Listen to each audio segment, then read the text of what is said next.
proposer d'analyser avec vous aujourd'hui une parole très connue que nos sages nous rapportent dans le traité de Kiddushin, dans le Talmud,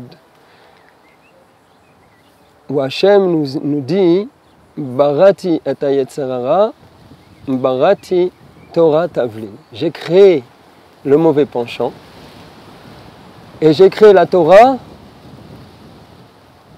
en antidote pour ce mauvais penchant, envers ce mauvais penchant. Dans ces quelques mots, comme tous les dires de nos sages de mémoire bénie, est contenue une chokhma extrêmement profonde. Et bien sûr, on n'a pas les outils pour aller jusqu'au bout de la profondeur qui est contenue dans ces mots-là, mais grâce aux tzadikim, et grâce aux enseignements en particulier de Rabbi Nachman de Breslev, on peut essayer d'apprécier un petit peu cette profondeur et d'essayer de tirer des outils de vie, des outils pratiques qui vont nous aider à vivre notre vie comme il se doit. Avec l'aide du ciel, on va essayer de comprendre mieux cette phrase-là en analysant étape par étape, en utilisant les introductions de Rabbi Nachman. Rabbi Nathan Mibreslev, le Talmud principal de Rabbi Nachman, par lequel nous avons reçu la plupart des enseignements, écrit dans son livre encyclopédique, dans son livre principal qui s'appelle le Likutei Halachot, dans les halachot de shlichut, c'est-à-dire les dinim, les lois qui concernent le fait de faire un envoyé. Je vais expliquer un petit peu, si Dieu veut, dans la suite. Il explique quelque chose d'extrêmement intéressant sur l'esprit humain. Il explique, et c'est donc un enseignement qui nous est transmis, mais dont l'origine se trouve dans les enseignements de Rabbi Nachman, il explique que l'esprit, l'intériorité de l'esprit humain même, l'esprit humain est quelque chose de spirituel. Ce n'est pas une capacité intellectuelle. Et là, c'est une nekuda, c'est une lumière spirituelle. Cette réalité spirituelle, elle n'a aucun rapport avec le monde matériel dans lequel elle est placée. C'est ce que la plupart des livres appellent la neshama, l'âme. L'âme, c'est la réalité spirituelle de l'être. Rabbi Nathan appelle ça l'esprit. Maintenant, cet esprit, étant donné qu'il est complètement spirituel, il ne peut pas appréhender la matérialité qui l'entoure, même sa propre matérialité, le corps dans lequel il est placé, il ne peut pas l'appréhender. Toute la connexion qui existe entre l'intériorité de l'être, c'est-à-dire nous-mêmes, notre essence, l'être humain tel qu'il est dans son intériorité, tout son rapport avec le monde extérieur passe par une interface. Cette interface, elle s'appelle en hébreu le médamé. C'est un terme qui n'est pas évident à traduire, on peut dire un peu le comparateur ou le pouvoir de l'imaginaire. Et grâce à l'explication de Rabbi Nathan, on va peut-être arriver à une compréhension plus précise que toute traduction.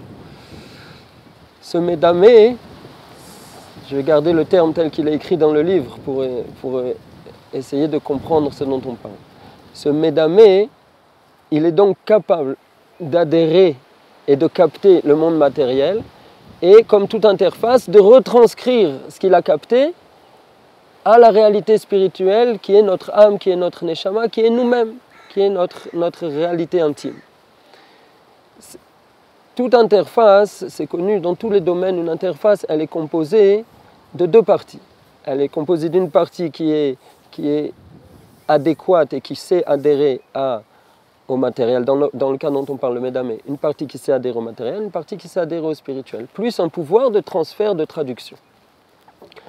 Maintenant, Rabbi Nathan nous explique quelque chose d'extrêmement profond, extrêmement beau, qui éclaire beaucoup de points dans la vie, à travers lequel on peut réussir à comprendre énormément de principes, qui est que, et c'est un klal, c'est une généralité qui est connue dans tous les domaines, que toute traduction est en prise à l'erreur. Ça veut dire que ce Koach HaMedamé, quand il retranscrit ce qu'est la matérialité, il vient dévoiler ce qu'est la matérialité à l'intériorité de l'être, dans cette retranscription peuvent pénétrer et pénètrent des erreurs, des mensonges, des imprécisions. C'est pour ça qu'il est appelé le médamé, comparateur, imaginaire. C'est par image, par association, mais on ne peut pas traduire exactement. Traduction, c'est trahison, comme dit l'adage. Donc, le Médame, encore une fois, c'est une force de l'esprit. Il n'est pas le Yetzer Hara, il n'est pas le mauvais penchant, mais il est l'endroit où le mauvais penchant va pouvoir faire passer une information faussée à l'être. Puisque quand ce Médame est traduit, il y a une possibilité de faire rentrer une erreur, de faire rentrer une approximation, une imprécision qui, au final, est une erreur. C'est l'endroit où le mauvais penchant essaye de travailler pour que l'être perçoive le monde de façon fausse et donc va se comporter de façon inadéquate. C'est la clé du Yetzer Hara. À travers cette description extraordinaire qui se trouve donc dans les enseignements de Rabbi Nachman, on nous offre une possibilité de travailler sur notre être à un niveau originel, à un niveau plus élevé, plus shorashi, plus originel, plus primordial que dans la lutte, j'allais dire, à bras-le-corps avec le Yetzer Hara. Pourquoi? Parce que là, on est à l'endroit de la naissance du Yetzer Hara. On est à l'endroit où le Yetzer Hara essaye de faire passer son message. Maintenant, en tant qu'être humain, j'ai deux options pour m'opposer à mes mauvais penchants. Soit je vis le mauvais penchant et j'essaye de le contrer d'une façon ou d'une autre. Soit j'essaye de trouver quelle est son origine et je l'annule. Comprendre, méditer et intérioriser ce qu'est le Médame, ce qu'est ce corps d'imaginaire qui fait notre lien avec le monde matériel, et comprendre qu'il est le lieu où le Yetzer Hara trouve sa source, où le mauvais penchant originellement essaye de nous influencer, c'est créer un outil qui va nous permettre d'annuler le mauvais penchant à ses balbutiements. Quand il est encore une toute jeune idée, une toute jeune tentation, on peut déjà s'opposer à lui. Et bien sûr que notre pouvoir est beaucoup plus grand dans ces cas-là.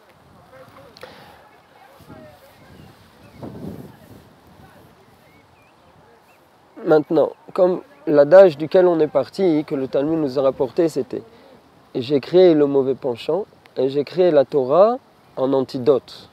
Ça veut dire que la Torah que le Ham Israël a reçue au Har Sinaï, qui est le mot d'Hachem, le mot du Créateur, ça veut dire tous les mots du Créateur, contient la totalité des secrets de la création, contient en elle toutes les forces, tout ce qui est mis en œuvre dans le monde dans lequel on a été placé. Ça veut dire qu'elle contient une connaissance extrêmement précise et juste de ce qu'est l'être humain, sous tous ses aspects, et de ce qu'est son environnement.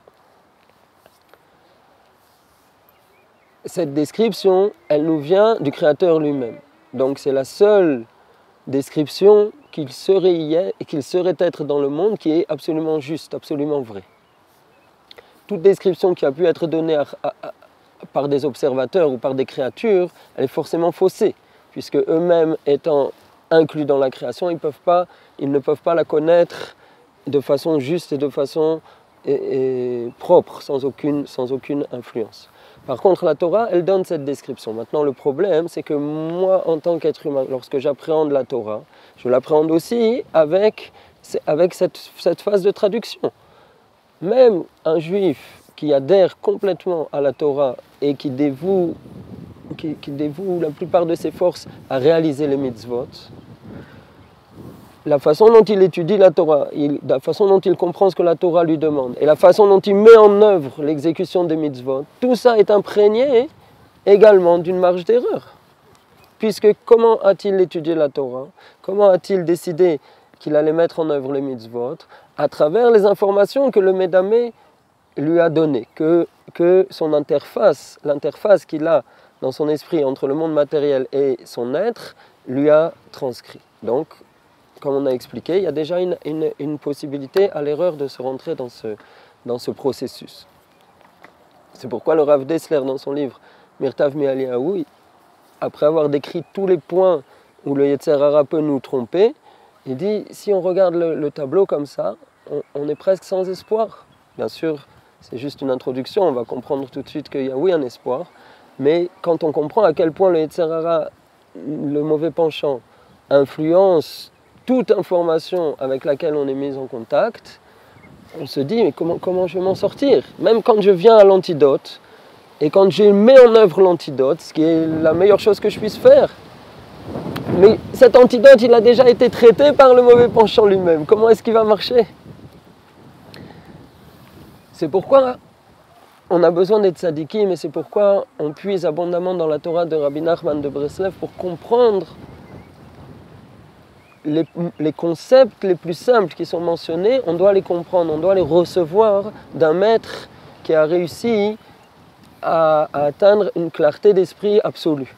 Ce maître, c'est Rabbi Nachman de Breslev. De lui, on doit recevoir qu'est-ce que le Yetzer Hara, qu'est-ce que la Torah. Et comme ça, on va pouvoir essayer de comprendre comment la Torah va m'aider contre le Yetzer Hara. Si on se jette à bras le corps avec nos propres outils, même si on va dans la bonne direction, ce qui est déjà extraordinaire, c'est déjà pas donné à tout le monde, même si on se jette corps et âme dans l'exécution, l'étude et l'exécution de la Torah et des commandements, même comme ça, on n'arrivera pas à mettre un terme à nos mauvais penchants, comme on vient d'expliquer.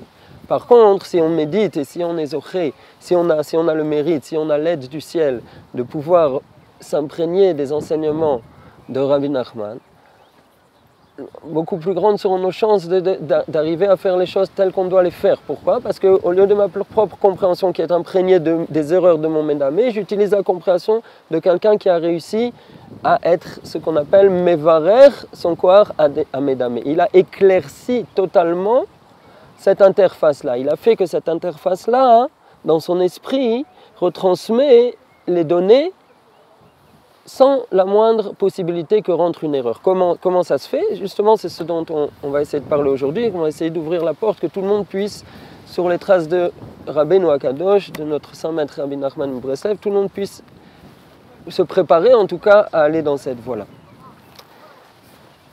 Donc avant d'essayer de comprendre vraiment les mécanismes par lesquels on va pouvoir traiter l'information du monde qui nous entoure sans être influencé sans laisser à notre mauvais penchant la possibilité de nous détourner.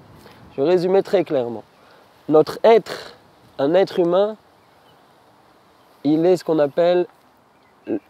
peut appeler le sechel, l'esprit.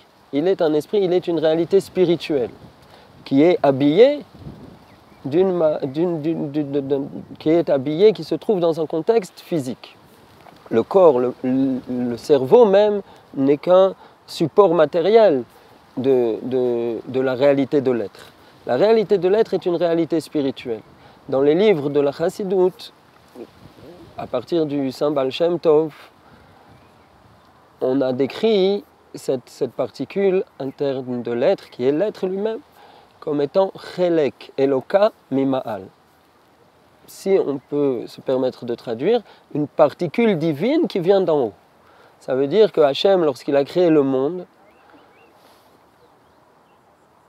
il y a un élément dans le monde qu'il a envoyé en le laissant presque comme il se trouve là-haut. Il y a un élément dans le monde matériel qui est en fait une particule divine, si on peut dire. C'est une particule en permanence connectée au divin, connectée à Hachem lui-même. Cette particule, c'est l'âme juive. Ça, c'est notre être. Cet être, il a des outils avec lesquels il capte le monde. Ces outils, c'est purement des machines. Les sens. Les 5 sens que tout le monde connaît. Jusqu'à présent, cette description, on la trouve dans la plupart des Sfarim. Ce que peut-être on peut gagner de la description qui est faite par Rabbi Nathan, c'est de mieux comprendre l'interface entre les sens et l'intériorité de l'être. Jusqu'à présent, on pensait, ça veut dire beaucoup de Sfarim décrivent que les données des sens sont interprétées par le cerveau et sont reçues par l'être. Nous enseigne Rabbi Nathan, non, ce n'est pas l'être qui reçoit ces informations. C'est une interface. Et cette interface, ce n'est pas encore l'être. Elle transmet à l'être. Comme on vient d'expliquer. Après cette petite mise au point, on va essayer d'avancer. Maintenant, le monde lui-même qui nous entoure, comment nous faut-il l'appréhender? Comment est-ce qu'on peut l'appréhender avec cet outil-là? il y a dans le premier enseignement du recueil des enseignements de Rabbi Nachman, de l'Ikutei Moharan, dans le premier enseignement, on appelle Torah Aleph, le premier enseignement. Là-bas, le Rabbeinu nous enseigne que Aish Israëli tzarich leistakel besechel shebekol davar. Tout homme juif se doit de regarder l'esprit qu'il se trouve dans toute chose. Après nous avoir expliqué qu'on doit s'adonner à la Torah, s'occuper de Torah en permanence, tout de suite après il nous dit, en conséquence, il nous faut regarder l'esprit de chaque chose. Apparemment, le sens simple, c'est que la Torah, bien sûr la Torah c'est l'étude des livres. Aval, cette étude des livres, elle s'étend à toute perception. Tout juif qui est connecté à la Torah ne regarde pas le monde comme un autre juif regarde le monde. Pourquoi? Parce qu'un juif qui est connecté à la Torah regarde l'esprit qui est dans chaque chose. Qu'est-ce que ça veut dire? Est-ce que vous et moi, on peut réussir à faire quelque chose comme ça? On peut comprendre qu'un grand tzaddik peut voir les neshamot, peut voir les âmes, l'âme des gens, peut voir... Qu'est-ce que nous, on peut faire avec cette instruction-là de Rabbeinu? La première chose, c'est de méditer. Tout un chacun, nous tous, nous pouvons essayer de méditer sur le monde qui nous entoure. La Torah nous enseigne qu'Hachem a créé le monde par sa parole. Et les livres, les saints livres, nous enseignent que jusqu'à présent, la parole d'Hachem, évidemment c'est une expression métaphorique, mais la parole d'Hachem, ce n'est pas une parole comme les paroles que je suis en train de vous dire, qui s'envolent et qui n'ont pas de corps, qui n'ont pas de consistance, qui ne durent pas.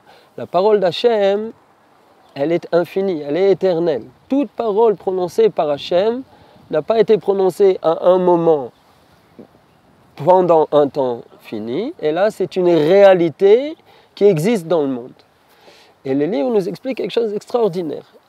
Dans le Chumash, dans la Torah, dans la Torah elle-même, le début, la Genèse, là où est décrit la création du monde, il y a 10 paroles. Il y a 9 fois, 9 fois c'est écrit Hachem a dit, et nos sages nous ont enseigné que le premier mot de la Torah, Bereshit, au commencement, ce mot-là est aussi une parole divine. Donc ça nous donne une liste de 10 paroles. Ces 10 paroles sont les mots par lesquels Hachem a créé l'ensemble de la création. Ça veut dire tout ce qui existe aujourd'hui dans le monde autour de nous, cet arbre, tout ce qui se trouve autour de vous, autour de moi, une table, des chaises, des gens, le corps des gens, toute la matérialité, l'air, l'oxygène, l'atmosphère, la stratosphère, l'univers, les étoiles, tout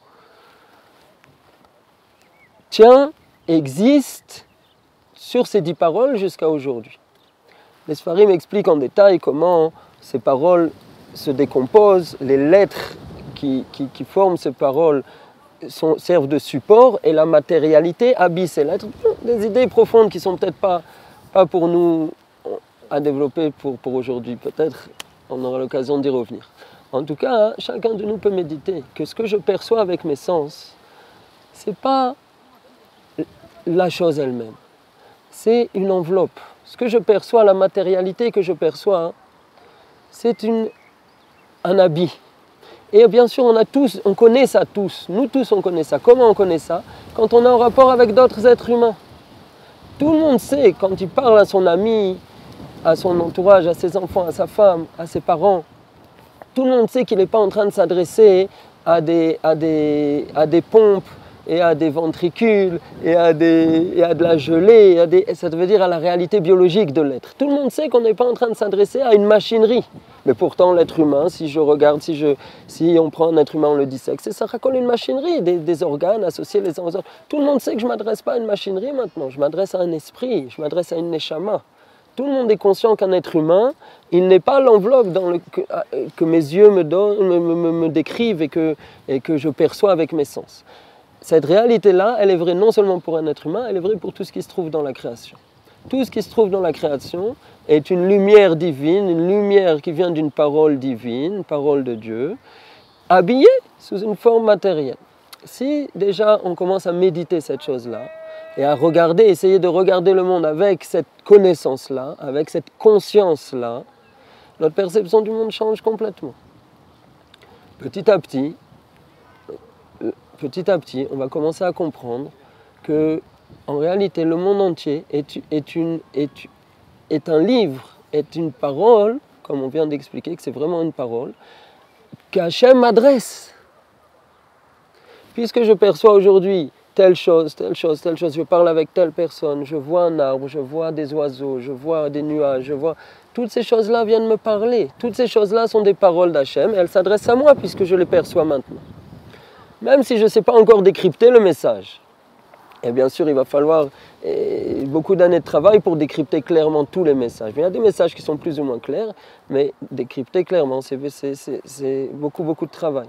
En tout cas, cette simple conscience me permet d'appréhender le monde sous une forme nouvelle. Donc maintenant, si on réfléchit un peu à ce qu'on vient de dire, il ressort quelque chose d'absolument extraordinaire. L'être humain et le monde sont construits sur exactement le même modèle.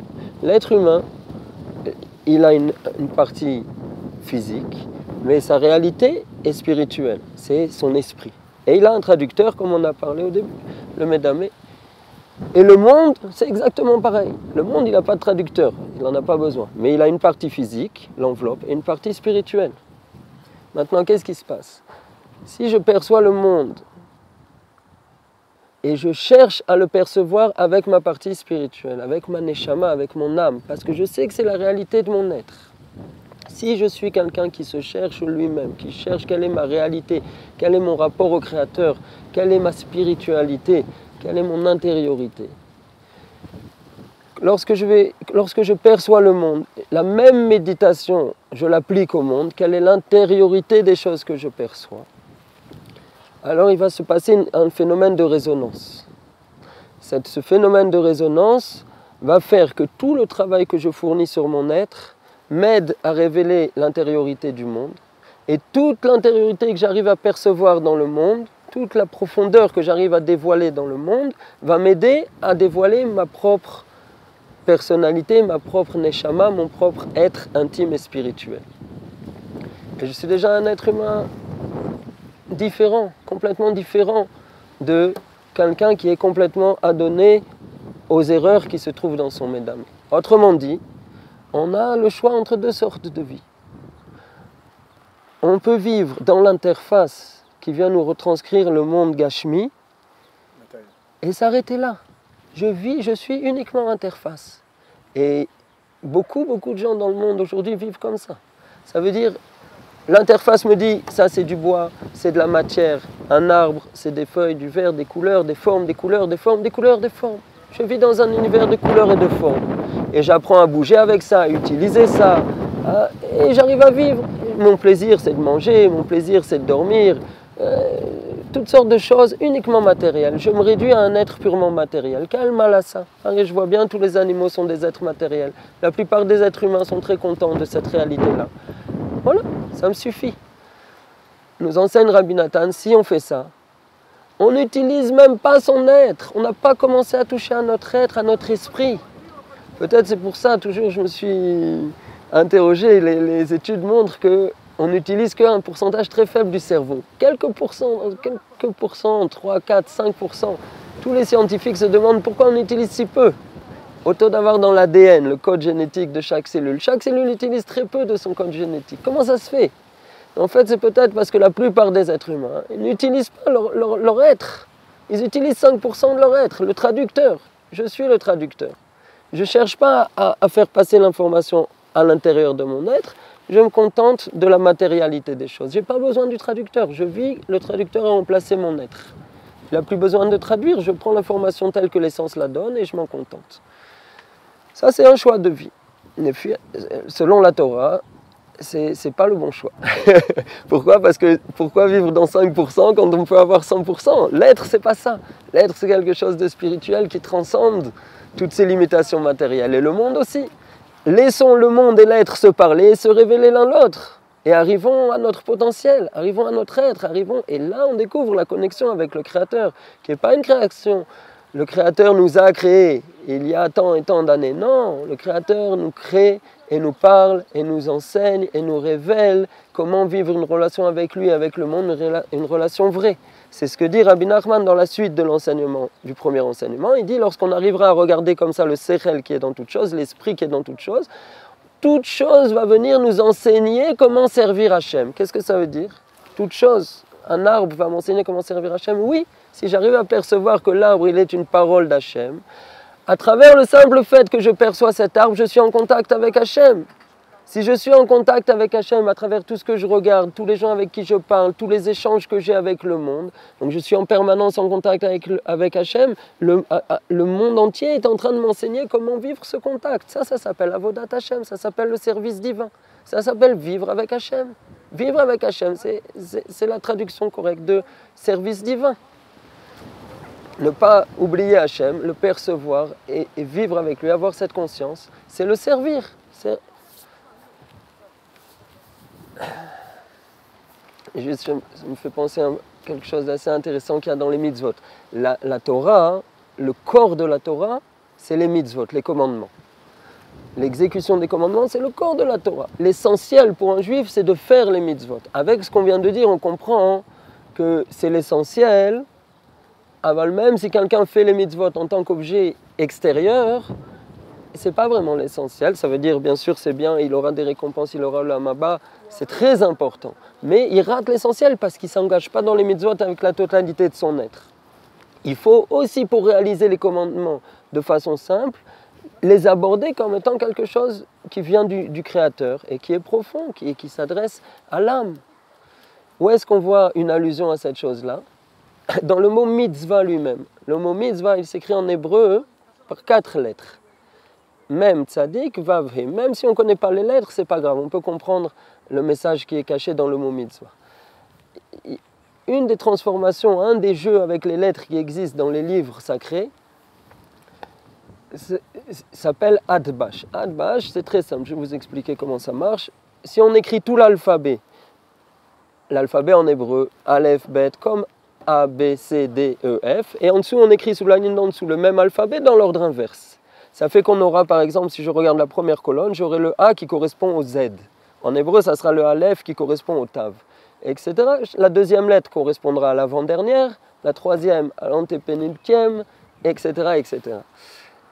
Donc ça, c'est un jeu de traduction de lettres. Ça veut dire, les sages nous ont révélé qu'il y a un rapport entre le A et le Z dans l'alphabet hébraïque, entre le Aleph et le Tav, et on peut parfois les remplacer une par l'autre et comprendre quelque chose qui nous est enseigné. Si on regarde le mot mitzvah, les 2 dernières lettres du mot mitzvah, c'est Vav, He.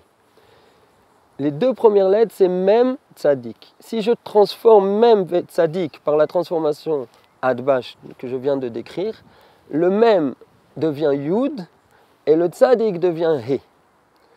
Maintenant, si je reprends le mot mitzvah avec cette transformation-là, de la moitié de la mitzvah, c'est Yud, He, Vav, He. Ces 4 lettres, la plupart d'entre nous, on les connaît, c'est la façon dont on écrit le nom d'Hachem. Hachem lui-même. Ça veut dire quoi?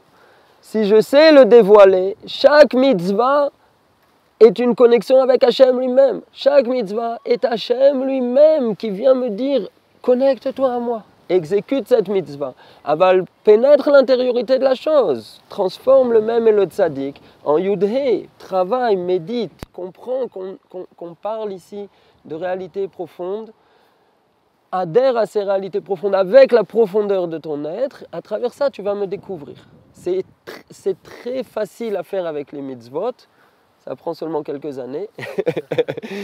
Et c'est aussi faisable avec l'ensemble du monde et l'ensemble de la perception du monde. Tout ça, c'est le travail qu'on appelle Birur Hamedame. Maintenant, je vais arriver, si Dieu veut, avec l'aide de Dieu, à une conclusion rapide. Le Birur du Medame, donc, c'est le principe d'éclaircir notre interface avec le monde matériel. Maintenant, on peut comprendre aussi une question que les commentateurs posent. Tavlin, ce n'est pas vraiment la traduction antidote. Tavlin, c'est comme un assaisonnement, donner du goût.